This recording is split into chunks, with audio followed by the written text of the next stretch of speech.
महाभारत काल की बात है। एक बार कृष्ण और बलराम किसी जंगल से गुजर रहे थे। चलते चलते काफी समय बीत गया और अब सूरज भी लगभग डूबने वाला था। अंधेरे में आगे बढ़ना संभव नहीं था, इसलिए कृष्ण बोले, बलराम, हम ऐसा करते हैं कि अब सुबह होने तक यहीं ठहर जाते हैं। सुबह होते ही हम अपने मंजिल की ओर बढ़ चलेंगे। बलराम बोले, पर इस घने जंगल में हमें खतरा हो सकता है। यहां सोना उचित नहीं होगा, हमें जाग कर ही रात बितानी होगी।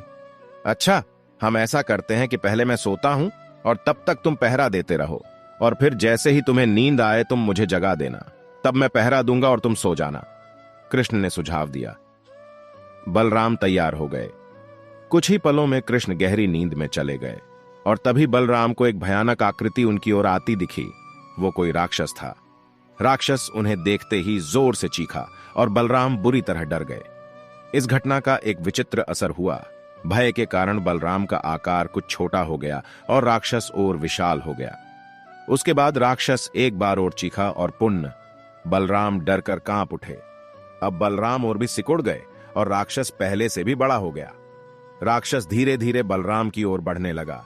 बलराम पहले से ही भयभीत थे और उस विशालकाय राक्षस को अपनी ओर आता देख जोर से चीख पड़े, कृष्णा, और चीखते ही वहीं मूर्छित होकर गिर पड़े। बलराम की आवाज सुनकर कृष्ण उठे। बलराम को वहां देख उन्होंने सोचा कि बलराम पहरा देते देते थक गए और सोने से पहले उन्हें आवाज दे दी। अब कृष्ण पहरा देने लगे। कुछ देर बाद वही राक्षस उनके सामने आया और जोर से चीखा।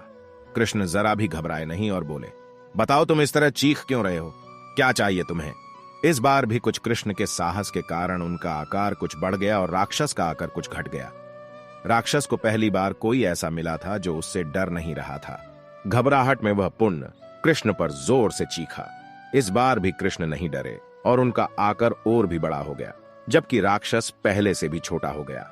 एक आखिरी प्रयास में राक्षस पूरी ताकत से चीखा, पर कृष्ण मुस्कुरा उठे और फिर से बोले, बताओ तो क्या चाहिए तुम्हें? फिर क्या था? राक्षस सिकुड़कर बिल्कुल छोटा हो गया और कृष्ण ने उसे हथेली में लेकर अपनी धोती में बांध लिया और फिर कमर में खोस कर रख लिया। कुछ ही देर में सुबह हो गई। कृष्ण ने बलराम को उठाया और आगे बढ़ने के लिए कहा। वे धीरे धीरे आगे बढ़ने लगे।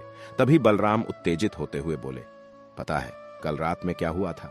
एक भयानक राक्षस हमें मारने आया था। रुको रुको, बलराम को बीच में ही टोकते हुए कृष्ण ने अपनी धोती में बंधा राक्षस निकाला और बलराम को दिखाते हुए बोले, कहीं तुम इसकी बात तो नहीं कर रहे हो? हाँ, ये वही है, पर कल जब मैंने इसे देखा था तो ये बहुत बड़ा था, ये इतना छोटा कैसे हो गया? बलराम आश्चर्यचकित होते हुए बोले। कृष्ण बोले, जब जीवन में तुम किसी ऐसी चीज से बचने की कोशिश करते हो जिसका तुम्हें सामना करना चाहिए, तो वो तुमसे बड़ी हो जाती है और तुम पर नियंत्रण करने लगती है।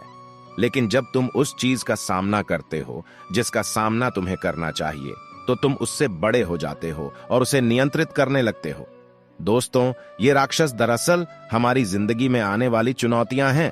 अगर हम इस चुनौतियों को टालते हैं तो ये और बड़ी होती जाती हैं। आखिर में ये हमें कंट्रोल करने लग जाती हैं। इसीलिए हमें इनका साहसपूर्वक सामना करना चाहिए ताकि हम उन पर काबू पा सके।